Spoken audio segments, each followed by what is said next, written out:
Jaya Vishnupada Paramahamsa Parivrajatacharya Vishnu Sri Srimad Divine Grace A.C. Bhaktivedanta Swami Srila Prabhupada Ki Jai Gurantaraj Srimad Bhagavatam Ki Jai Nitai Gaur Premanandi. All glories to the assembled devotees. All glories to the assembled devotees. All glories to the assembled devotees. All glories to Sri.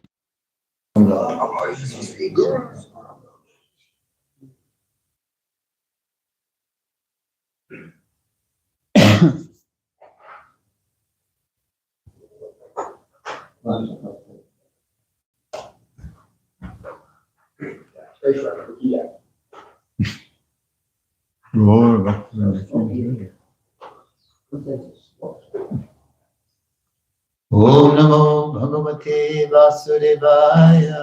Om Namo Bhagavate Vasudevaya. Om Namo Bhagavate Vasudevaya. Om Namo Bhagavate Vasudevaya. Om Namo Bhagavate Vasudevaya. Om Namo Bhagavate Vasudevaya.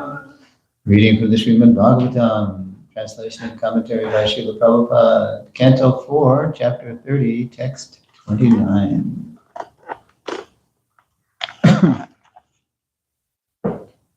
Yeno prashantir bhutanam. Yeno prashantir bhutanam. Shulakanam apihatam. Shulakanam apihatam.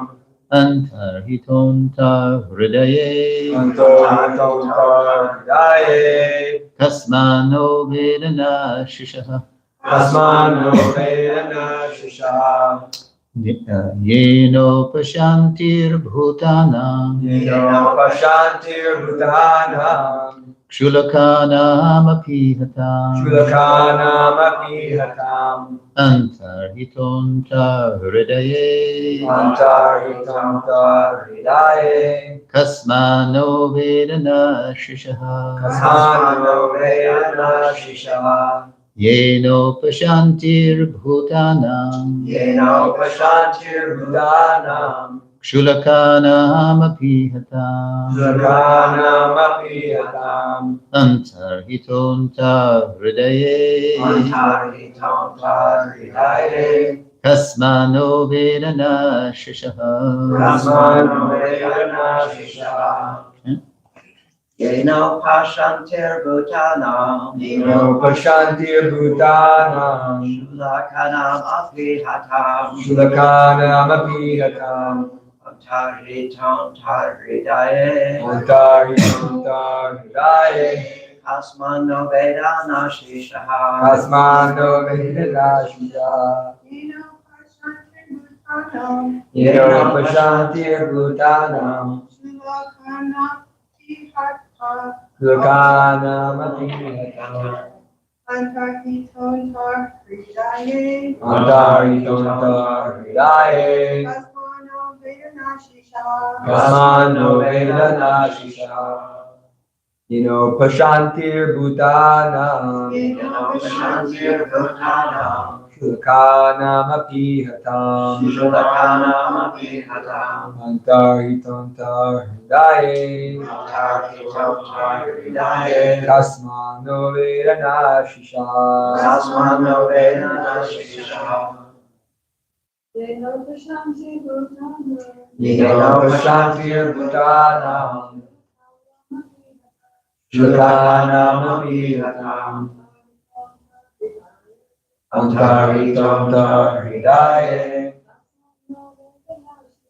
Kasmano vedana shishaha.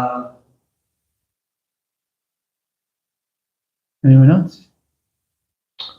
Word for word. Translation. Yena. Yena. By which process? By which process? Upashantihi. Upashanti. Satisfaction of all desires. Satisfaction of all desires. Bhutanam. Bhutanam. Of the living entities. Of the living entities. Shulakanam. Shulakanam. Very much fallen. Very much fallen. Api. Api. Although.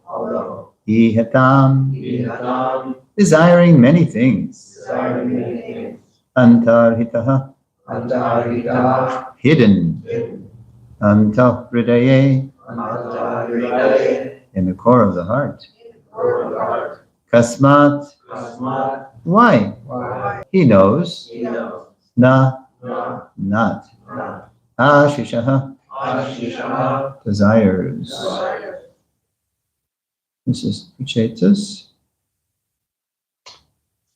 Translation, when the Lord, out of his natural compassion, thinks of his devotee, by that process only are all desires of the neophyte devotee fulfilled. The Lord is situated in every living entity's heart, although the living entity may be very insignificant. The Lord knows everything about the living entity, including all his desires. Although we are very insignificant, why should the Lord not know our desires?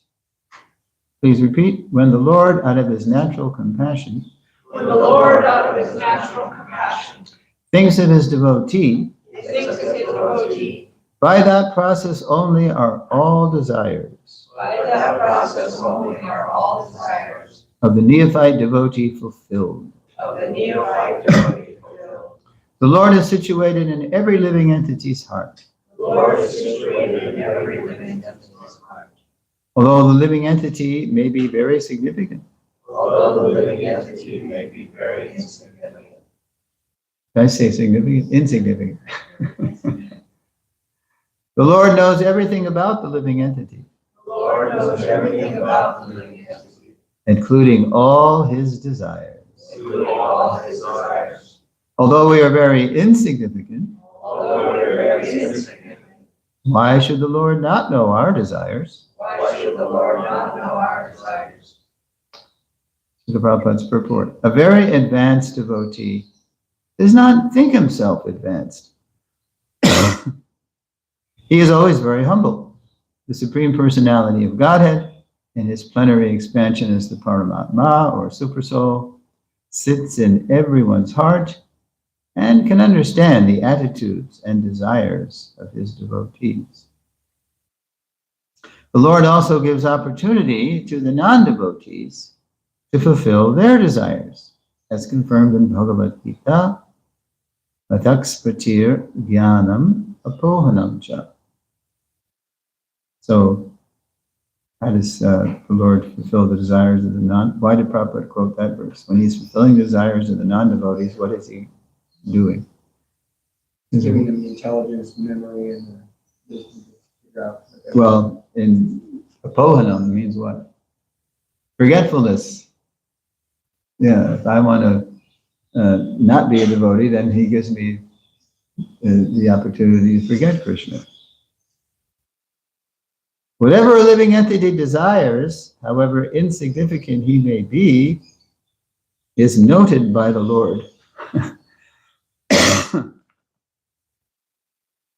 who gives him the chance, just like sometimes when we are on, texting or something, and somebody tells us something, and you might just want to give a short answer. You'll say, noted.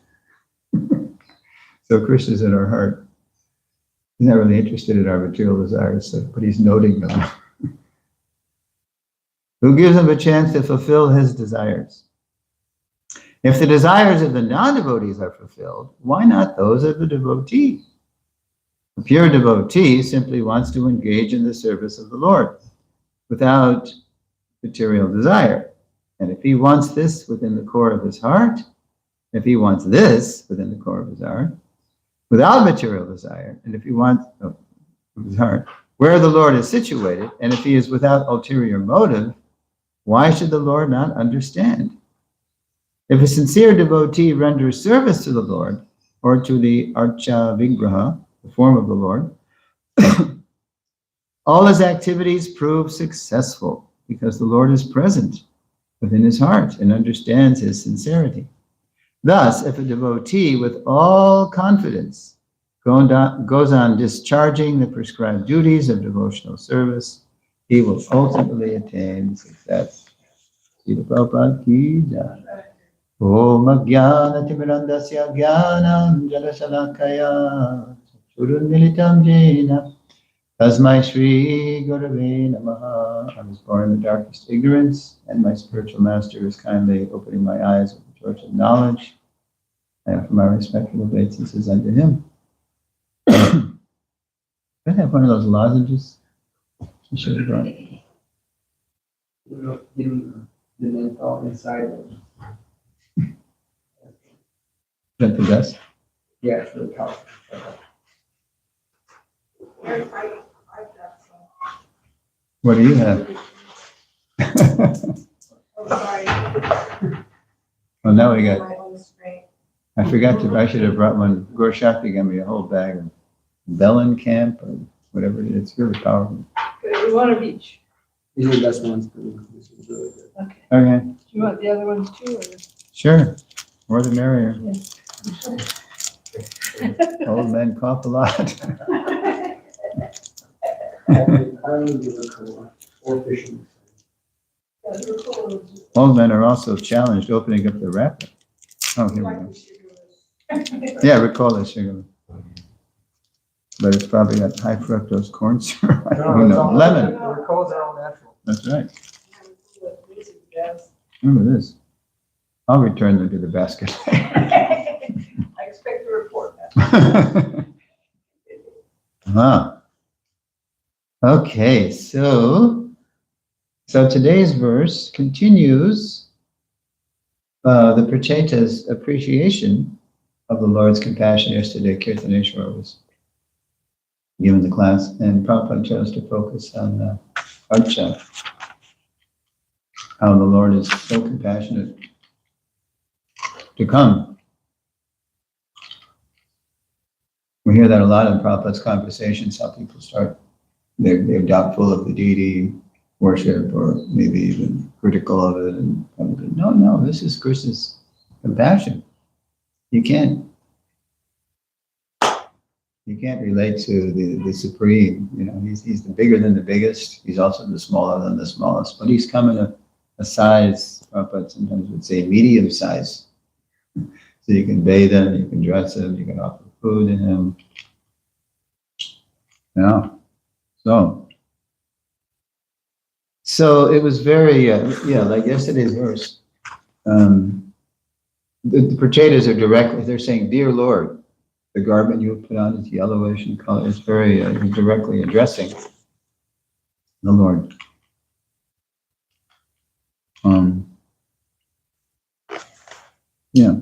Okay. But today's verse is interesting because now the Prachetas are, at least the way Prabhupada translates the prayer, is they're referring to the Lord in the third person. When the Lord, instead of saying, you, out of his natural compassion. So yesterday they were directly appealing to the Lord, so today they're requesting him to be compassionate upon them. So in today's verse, the Prachetas are more reflecting on the Lord's, they're reflecting about the Lord, on the Lord's boundless compassion, how he's merciful to everyone. So why not his devotees, like them, the Prachetas? That last line, no, you want to go back to the verse? No, the other way. No, all right, no, that's it. That's not. That's a Y. It's a Y word. That's why at the end of the line. No, go a little up further. More. Yeah, you see those marks at the end of that? One of those marks is a question mark. And Devanagari said, you have these punctuations at the end of these. So, Kasma no Vedanashishaha, which means, although we are very insignificant, why should the Lord not know our desires? Why is that? Because, as we hear in the verse in the purport, because he's in our hearts.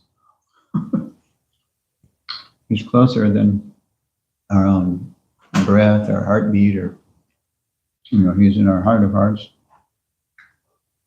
So they're saying it's a real kind of adbhuta rasa. Adbhuta means wonder, one of the minor rasas. Like, wow, why should you know? Yeah, you're in everybody's heart. Because you are in our hearts. You know what's in our minds. So, I mean, why do we even need to ask you? Because you already know. Amazing. Yeah. Now, interestingly, as soon as I read this verse, I thought of a Gita verse on a purport. Usually, the Gita is called the ABCs, and the Bhagavatam is the XYZs. So, but in Gita 9:29, because of the way Prabhupada wrote his purports, I was getting more understanding from Prabhupada's purport to 9:20, which is a famous verse. That verse always messes with me.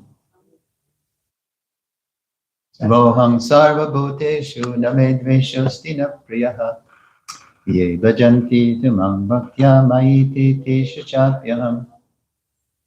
What does it mean? I envy no one, nor am I partial to anyone. And, because everybody's coming from Krishna. Devotees, demons, atheists, the nuns. I mean, the NONES, 30% of the population now identify themselves as nuns. Spiritual, but not religious. I have no religious affiliation because of what religion is often, become. I envy no one, nor am I partial to anyone. Because we're all children of God. I am equal to all. Then he goes, but whoever renders service unto me in devotion is a friend, is in me, and I am also a friend, but he's partial to his devotees. So, here's in the purport. Prabhupada nicely describes how Krishna, although equal to everyone, is partial to his devotees. Okay, so I'm just going to read this because it really helps us understand what the Prachetas are saying and how Prabhupada is even commenting in this purport. Purport. One may question here that if Krishna is equal to everyone and no one is his special friend, then why does he take a special interest in the devotees who are always engaged in his transcendental service? Is Krishna just playing favorites whimsically? But this is not discrimination, it is natural, Prabhupada says. Any man in this material world may be very charitably disposed, yet he has a special interest in his own children. Yeah. It's like today is my daughter's 35th birthday. Haven't heard from her in a coon's age, as they say. Is that wrong? What is that? Yeah. Raccoon's age? I hope it's not the other thing. Where does she live now? As far as I know, she's still in Manhattan. Yeah. Modeling. Following the 3 regulative principles: no meat, fish, and eggs. Okay. So yeah, I'm going to reach out and text her and say, happy 35, Chandra. And hope, because it's a solar birthday. She was actually born on Utpanna, the next Ekadasi, which is Saturday, by the moon. Yeah. So, I mean, I could be wishing so many people happy birthday, but, we had a daughter, and I remember so many past times as a little baby and a girl, and how she came out of the womb swimming. She was doing the Australian crawl and looking around and looking at her. Who are you people? Yeah. And then the Amish midwife handed me the surgical scissors and said, "Would you like to cut the cord?" And as soon as she cut the cord, or I cut the cord, then she was breathing on her own, and then she became like a baby. She wasn't like looking around like, "Who are you?" It was like, okay, she went right to my wife's breast and started nursing it. So right from there until, till today, there's a lot of history there. The Lord claims that every living entity in whatever form is his son, and so he provides everyone with a generous supply of the necessities of life. He is just like a cloud which pours rain all over, regardless of whether it falls on rock or land or water, except how come he doesn't pour it on Tucson? You don't get much rain. Yeah. It's supposed to rain Saturday, right? Let's see, that's what they say. Saturdays. I just texted Bryce. I said, "Bryce, you still have patching and sealing to do?" You told me. I hope you come out before it rains again, because I don't want the ceiling falling over my bed. Yeah, let's see if he comes. But for his devotees, he gives specific attention. Such devotees are mentioned here. They are always in Krishna consciousness, and therefore they are always transcendentally situated in Krishna. The very phrase, Krishna consciousness, which is, as far as I know, Prabhupada coined, Krishna bhakti rasa bhavita matahi. The mellow of being absorbed always in thoughts of Krishna. That's Rupa Goswami, which Prabhupada condensed to Krishna consciousness. The very phrase Krishna consciousness suggests that those who are in such consciousness are living transcendentalists, situated in him. The Lord says here distinctly, Maite, they are in me. Everybody's in Krishna, but consciously in Krishna. Naturally, as a result, the Lord is also in them, although he's in everyone. And now he's taking special interest, because we're taking special interest in him. He's taking special interest in us. Naturally, as a result, the Lord is also in them. This is reciprocal. This also explains the words, Yeyata mang prapadyante, tangstataiva pajamyaham. So where's that? 11. What does it mean? As they surrender and together. Yeah. I reward them accordingly. Yes. Quote, whoever surrenders unto me, proportionally, Prabhupada says here, I take care of him, close quote. This transcendental reciprocation exists because both the Lord and the devotee are conscious. This is really beautiful. When a diamond is set in a golden ring, it looks very nice. The gold is glorified, and at the same time, the diamond is glorified. The Lord and the living entity eternally glitter. And when a living entity becomes inclined to the service of the Supreme Lord, he looks like gold. Sweet. The Lord is a diamond, and so this combination is very nice. Living entities in a pure state are called devotees. Living entities in the pure state are called devotees. The Supreme Lord becomes the devotee of his devotees. And listen to this. If a reciprocal relationship is not present between the devotee and the Lord, then there is no personalist philosophy. It's the Supreme Absolute is conscious, supremely conscious, and we're tiny, insignificant. In the impersonal philosophy, there is no reciprocation between the Supreme and the living entity, because we're not even conscious. We're in a state of suspended animation, jyoti. But in the personalist philosophy, there is reciprocation. And then Prabhupada says, the example is often given that the Lord is like a desire tree, And whatever one wants from this desire tree, the Lord supplies.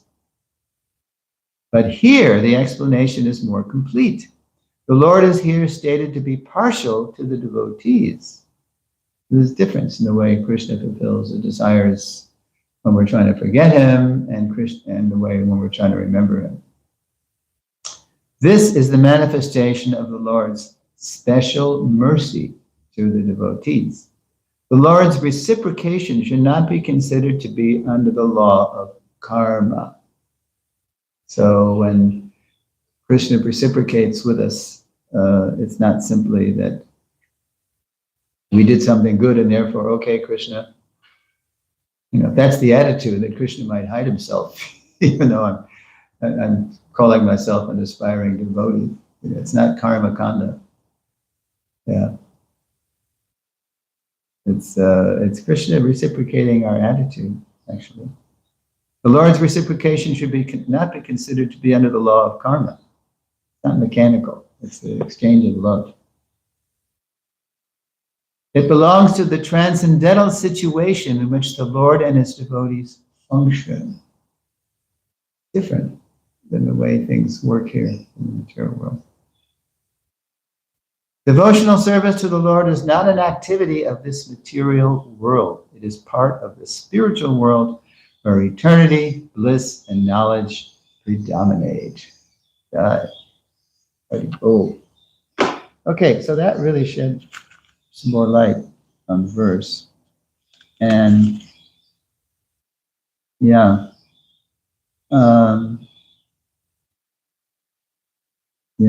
I'm just reading what I wrote about that. Prabhupada. As he said, when the Lord out of his natural compassion thinks of his devotee, by that process only are all desires of the neophyte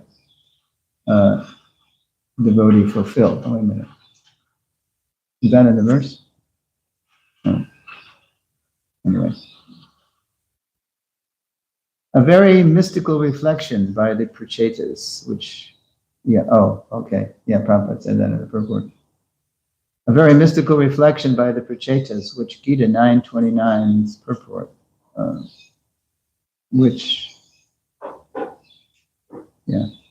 anyway, that's what it illumined. So I'd like to ask you in this connection about, a little exercise.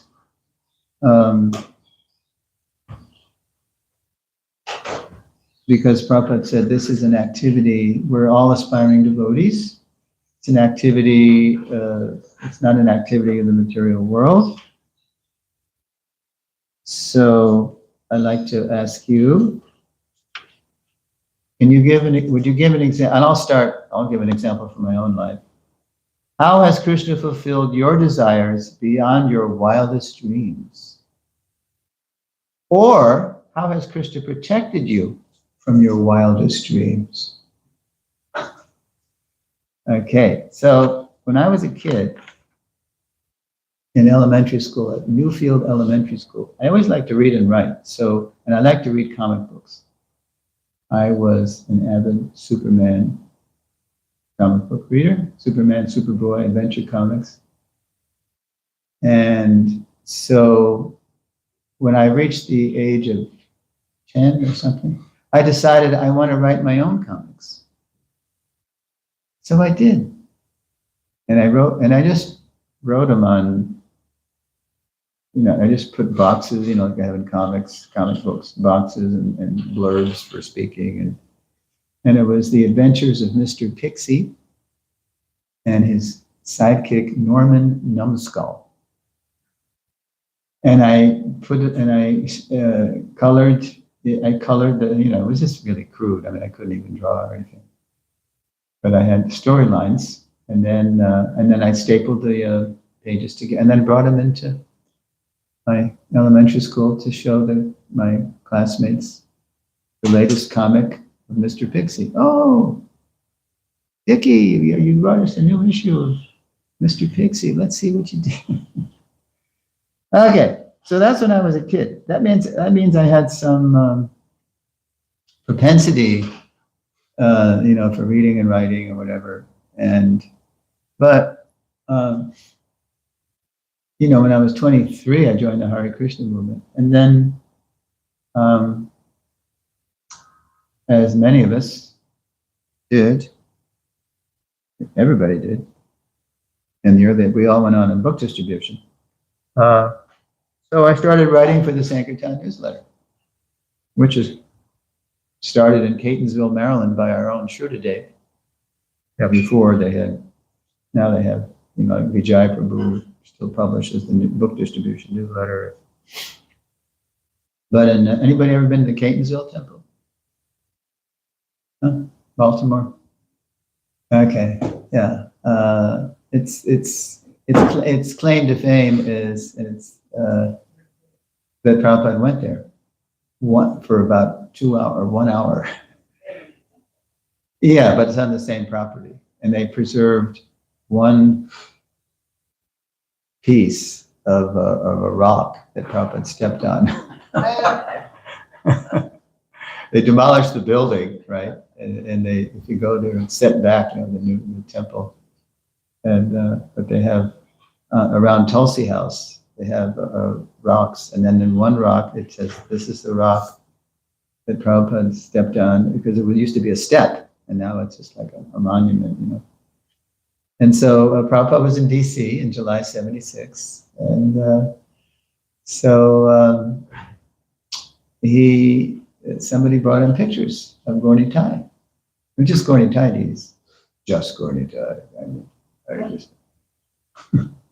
And Prabhupada was so, charmed. He was so, these are lovely deities. We must go see them. How far is the way this? Oh, it's only about 45 minutes, Prabhupada. Catonsville. It's on close to that side of Baltimore. So let us go. So he went. And guess who was doing the arti? He arrived at the end of an arti, our Shrutadev. He was doing the arti. Yeah. And Prabhupada took a long, and there's pictures of it too. You go to the temple. Yeah. So that was in '76. So by then I'd been writing, for the Sankirtan newsletter. I used to write because I out of Gainesville, Florida. Once a week, I think we had Sundays off, so I would just sit down and I'd write our adventures from the Gainesville Sankirtan party. And then in '79, so I was getting a platform. I went from Norman Numskull and Mr. Pixie to the Sankirtan newsletter. Whoa.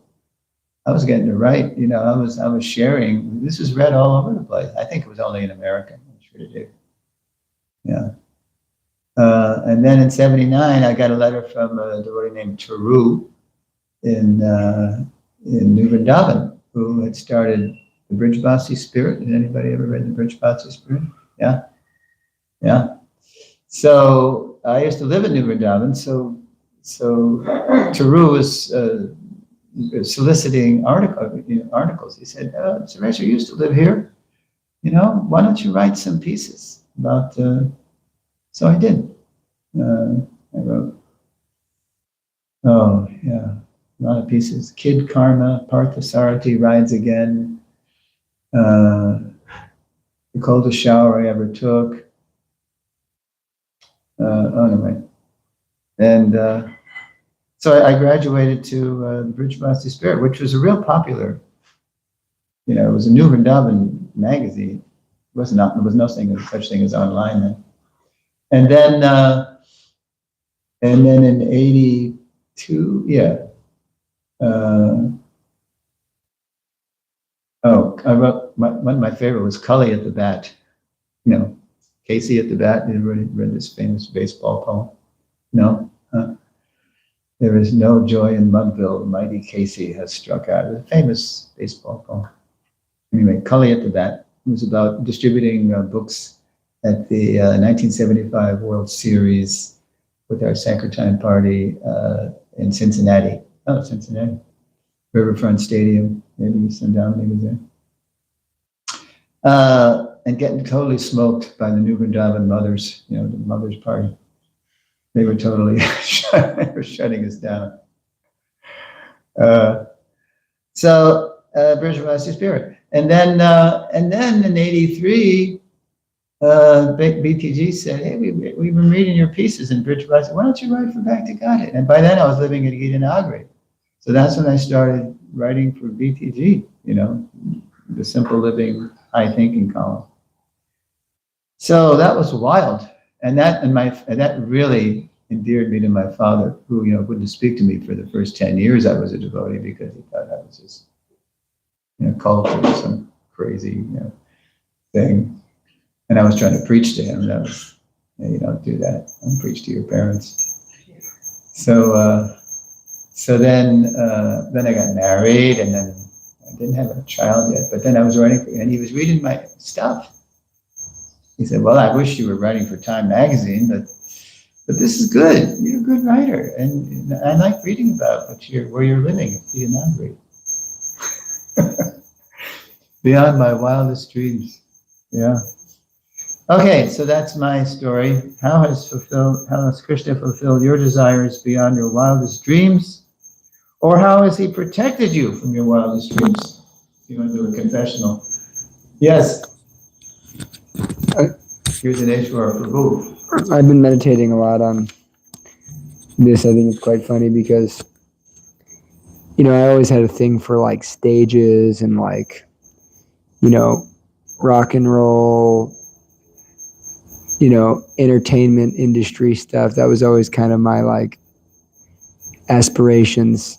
I mean, I never really pursued them in a sense seriously because I felt it was impossible. So I was like, I was good at science and math, and, I was going to college for all that stuff. But I played in a band, and I love to do that.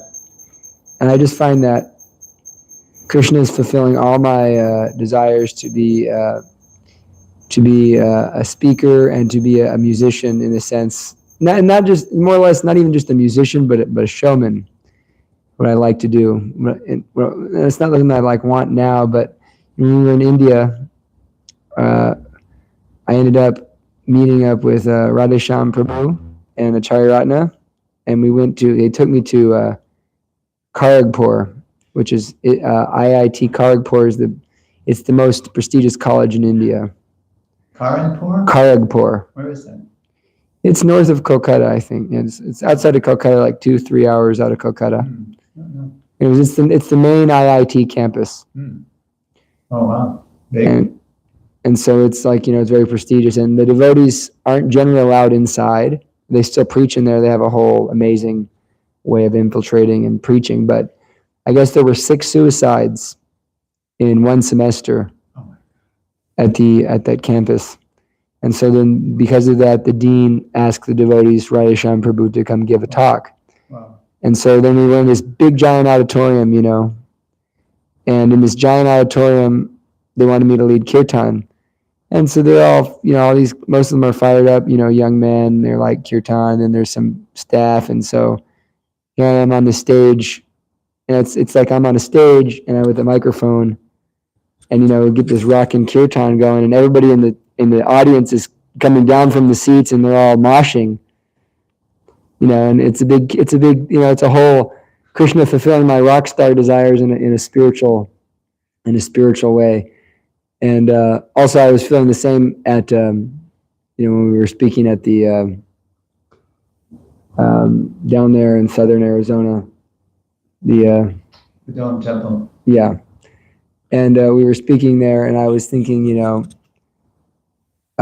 was feeling very emotionally charged talk. And first I mentioned, Kirtaneshwar looked like a televangelist, but it was just that same kind of mood, like on a stage and speaking to people. It's something I really like to do, and I always kind of enjoyed. Mm-hmm. And it was just feeling funny how I feel Krishna's like fulfilling these desires that I had given up on practically, and now they're like all coming back.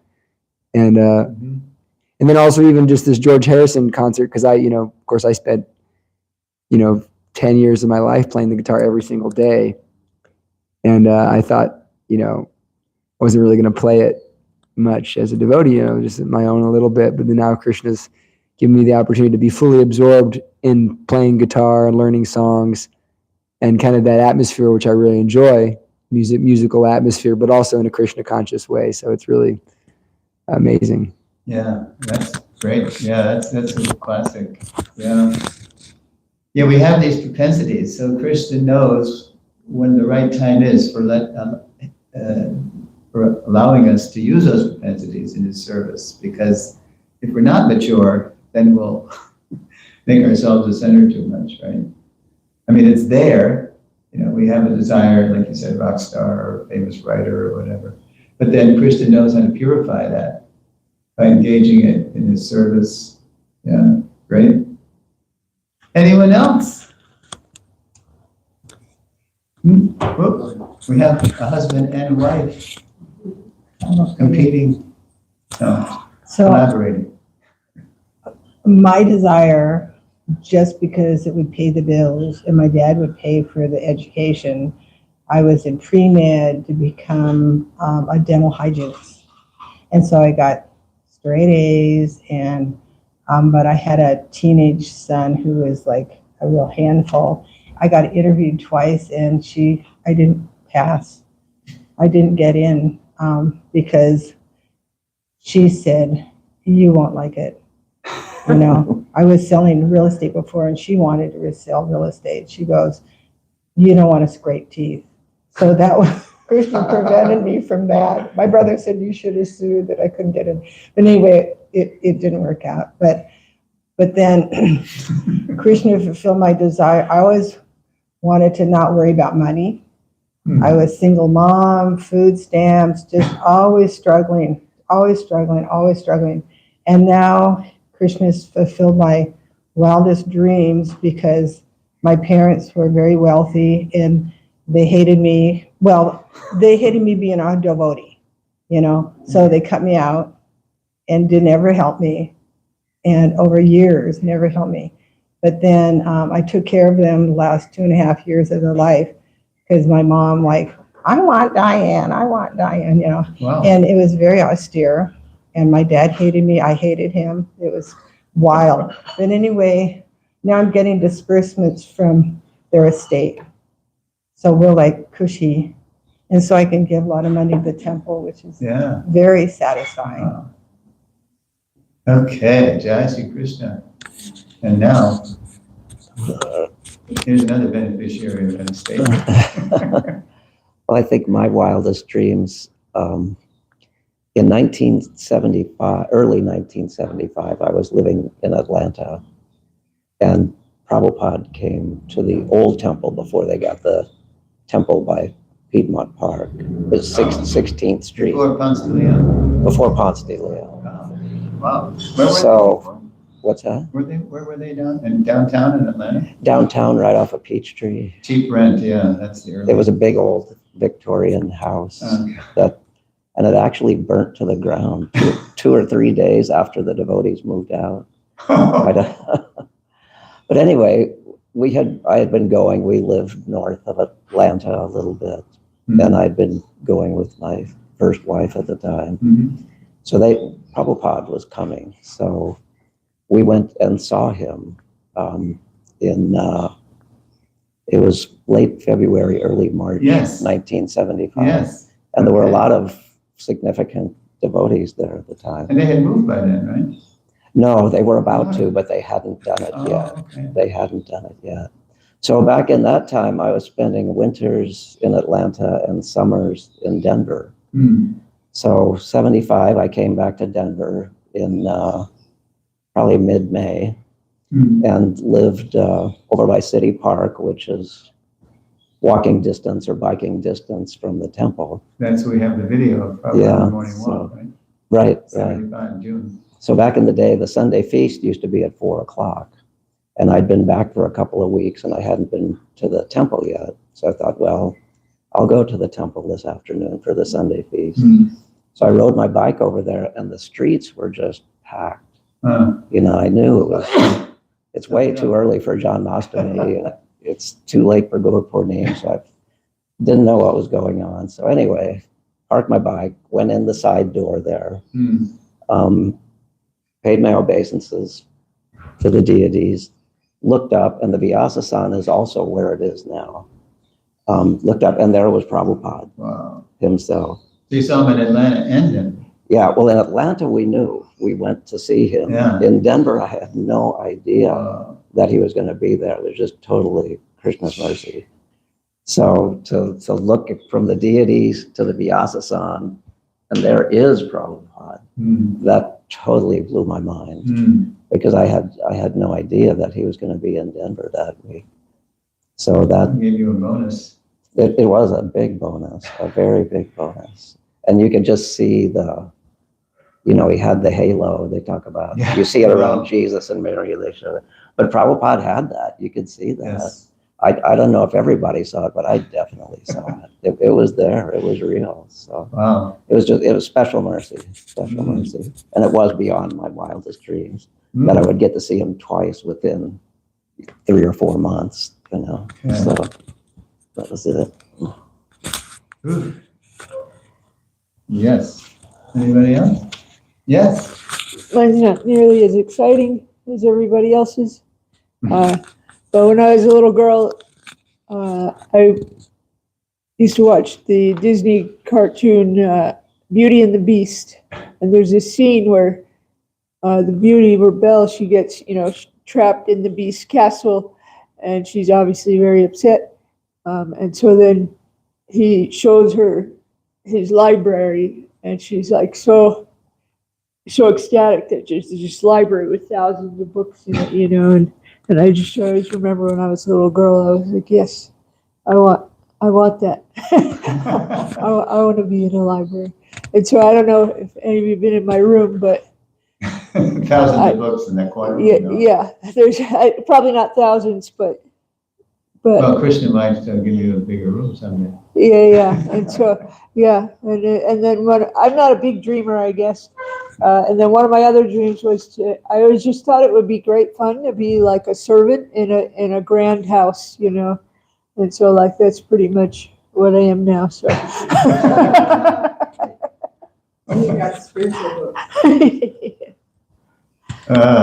Yes. So, okay, no other takers? Let's see, we're getting close. Yeah, it's interesting that, so the Prachetas are saying in this verse, because they're completely satisfied seeing the Lord.